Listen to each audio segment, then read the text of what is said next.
Welcome to this week's Q&A.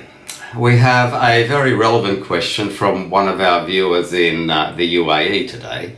And this person said, look, why hasn't the bank given me this approval to buy the property that I've been searching for and finally found? I've sent in documentation and I was given a borrowing capacity by the bank, yet here I am about to make my offer, and the vendor has said they will only accept a unconditional contract, and I can't do that because I don't have a formal approval in principle. And it's something that we unfortunately tend to strike too often, where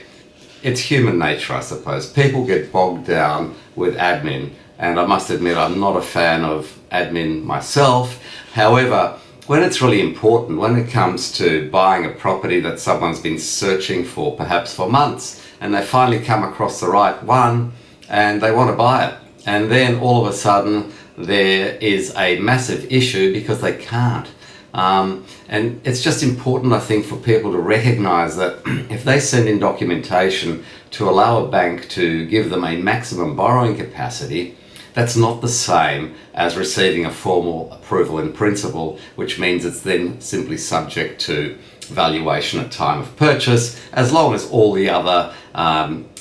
financial information hasn't changed since the time they were given that approval in principle from the bank. So the long story short is that if you are actively seeking to buy a property, whether that's a future principal residence or another investment property or your first investment property, I think in this kind of market that we're seeing in Australia at the moment, it's very important to make sure that you do have an approval in principle from a bank, because then it enables you to bid at auction or to give an unconditional offer to a vendor, and it'll stand you in very good stead.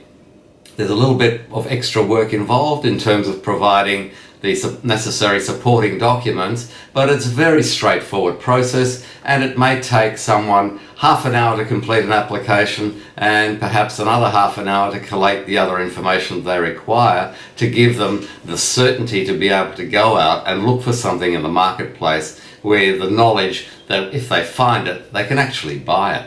So look, if you find yourself in this position, or you've found yourself in this position in the past, or you think this is of interest, then please subscribe to our YouTube channel and click like. And if you need any further information, don't hesitate to reach out. You can email us or call us, and we'll have somebody contact you to see how we might be able to best assist you with your own personal situation. I'll see you at next week's Q&A. I'm Andrew Unterweger.